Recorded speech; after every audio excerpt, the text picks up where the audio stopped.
Hi everybody, it's me, the Chameleon Girl, and tonight I am here with my husband. Good evening, YouTubers.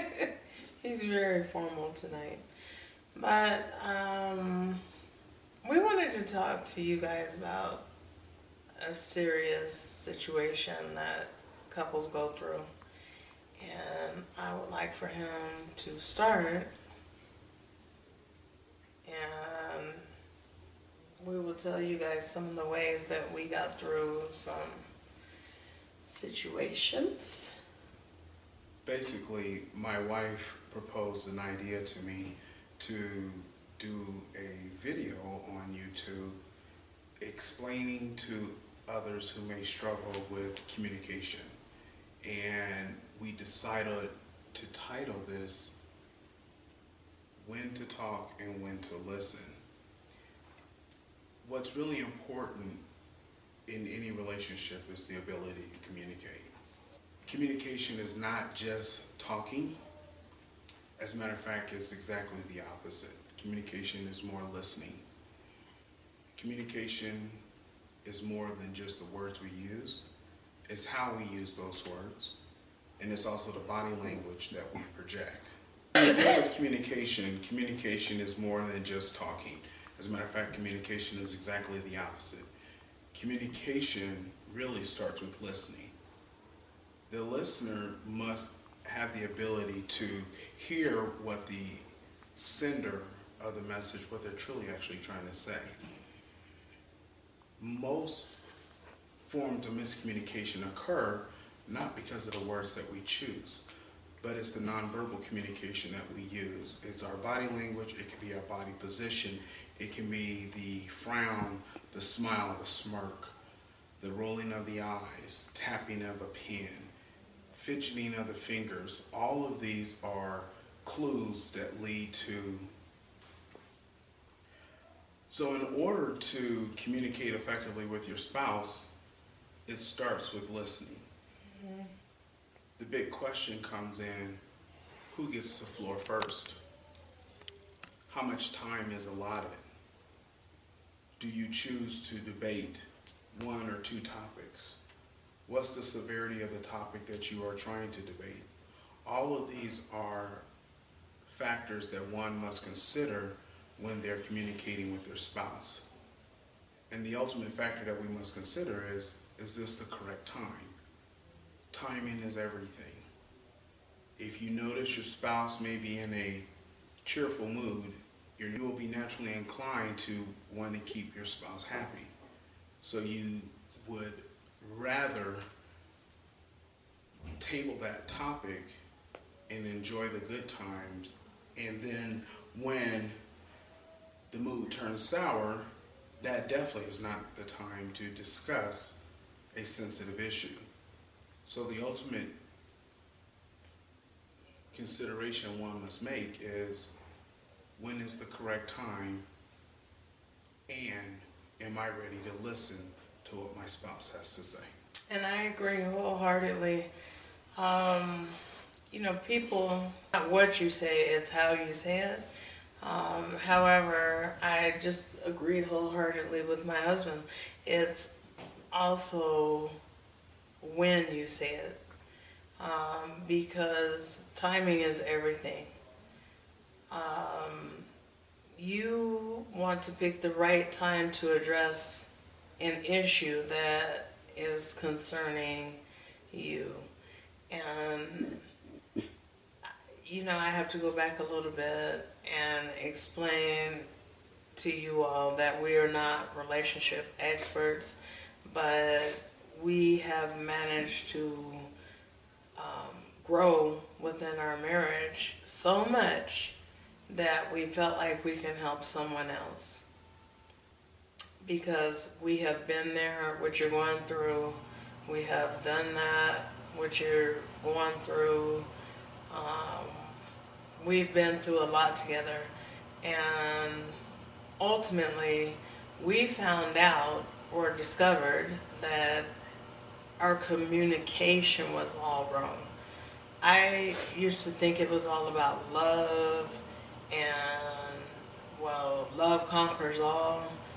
Well, at the end of the day, if you don't have communication, you just don't have it. And so it's important to be able to communicate effectively with your spouse. I'm going to let my husband elaborate on effective communication. So effective communication will begin with understanding what your spouse is ultimately trying to convey to you. So in order to understand, you first must take time to listen. Hear the topic. Once you understand what your spouse is talking about, you then need to ask yourself several questions. I always ask myself, is this even about me? Is my spouse upset about something that has happened early in the day? Is my spouse upset about something that she may have perceived that I did?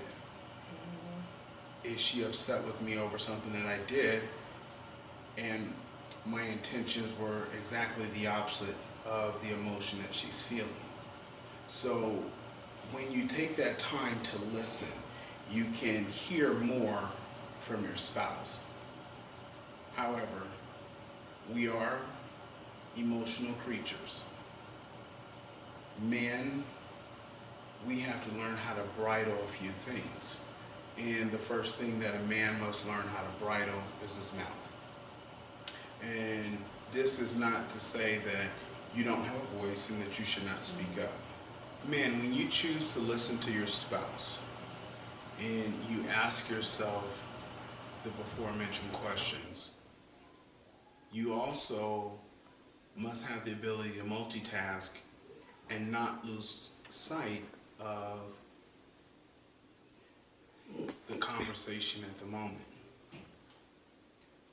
If you do, this can be misconstrued. Those signs of nonverbal communication that lead to miscommunication can be further enhanced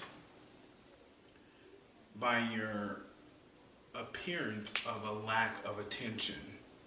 When you are trying to understand the topic, or you're trying to understand what your wife or what your spouse is trying to convey to you. So I would challenge you all to truly learn how to listen to what your wife is saying. Listen to what your spouse is saying. And it is perfectly okay to ask questions while you are in the middle of the conversation. That shows that you are actively listening and you are trying to get a understanding and that you can comprehend the full nature of the conversation. And just to piggyback on that, what I would like to say is that once again, I just agree wholeheartedly with my husband on this because it is so very, very important to listen, not to react, but listen to, not even listen to respond. It is important to listen and take in what your spouse, significant other, fiance, boyfriend, girlfriend is saying to you from their heart. Because if it's important to them if they're saying it, and if you want to build and have a lasting relationship, then it's very important to listen with the intent to correct whatever behavior it is that your spouse is feeling a way about. And to add on to that, it's really important when you are conversing with your spouse to fully acknowledge the topic. It's very important to fully acknowledge what your spouse is saying. any behavior or any comment that makes your spouse feel that you are negating what they are trying to express only leads to further, actually, anger, frustration, hurt, which definitely can further complicate the conversation that you are trying to have with your spouse. Men, I'm speaking directly to you now. Our first and our natural response is to try to fix whatever our spouse is trying to convey to us. And there are times when you listening is the actual solution to the problem. And that ear, that attentive ear of just allowing your spouse to express their feelings or their emotions at that moment will speak more than any action that you can ever do. With this being said, you are not a doormat neither. And you are not to allow your spouse to just run rampant or use any tone or use any vocabulary that they choose. You are a part of them as they are a part of you. So you have to remind your spouse, hey, if this is not a good time to speak civilized, then we should table this and return to it when we can speak to each other with courtesy and respect. To just chime in on that, one thing that my husband and I started doing was writing some notes to one another. So if it couldn't be discussed, then we would write it down and give it to the other person. And if you think about it, no one is going to argue with a piece of paper. So that's the reason why I believe it became important for us to communicate through letters. So ultimately, whatever your medium that you choose to use to communicate with your spouse, you need to ensure that whatever you're trying to convey, you are very clear, you are very complete when you are trying to communicate with your spouse. You give clarity and you keep everything in context. This will allow your spouse to fully understand and have a comprehension of what you are trying to convey to them. The perception that I believe most people have is some dramatic, long drawn out argument where you may see on some reality show.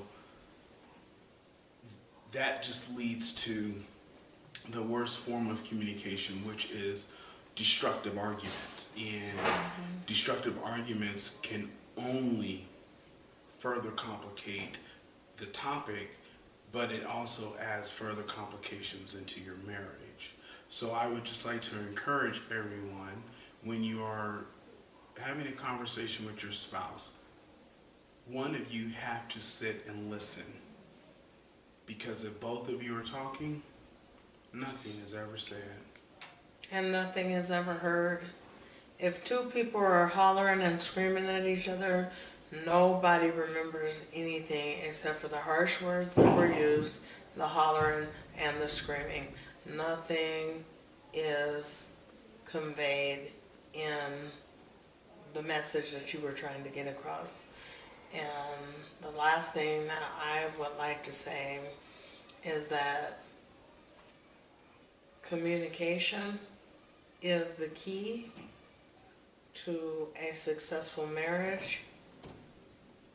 When you have communication, you have the trust, because the person trusts you to be able to talk to you. When you have communication, they develop a greater sense of love for you. And that's what I feel has happened in our marriage. Communication is the key. And in my final comments, I would just like to challenge you all to take a few moments before you ever decide to have a conversation with your spouse. You must have a full understanding of what you are trying to convey. If you do not understand it for yourself, you cannot expect your spouse to understand this. Communication does build all of the other factors that come with marriage or in a relationship. Because if you can learn to converse with your spouse, you now have the ability to develop bonds, develop trust, and once you develop those bonds and develop trust, you now have the ability to continue to build your relationship on a strong foundation. In conclusion, my humble suggestion to all: before you speak with your spouse, you speak with God, and you ask God to give you the words that you should say to your spouse, and you also ask God to give your spouse the ears to hear what you would have them, what God would have you to say. And both of you must have love, the agape love that God has, in order to communicate effectively. With that being said, thank you all for watching. And please do me a big favor, and you know what it is. Like, comment, share, and subscribe to my channel. And we will give you more and more relationship advice that we've been through. If you guys would like that. But this is it for tonight. So good night, God bless, and enjoy the rest of your evening. Shut up all this talking, get upstairs and do what I said do. When my husband, when he has the nerve to call me by my first name, I know I'm in trouble. Nunu, I hope you pause that. No, it's good. Edit. We gotta edit that part too. All of those are, don't make me laugh. Let's start it all over from the top. It's still recording. Well, then why'd you make me laugh? Will it be smooth when we edit it though? Take 2.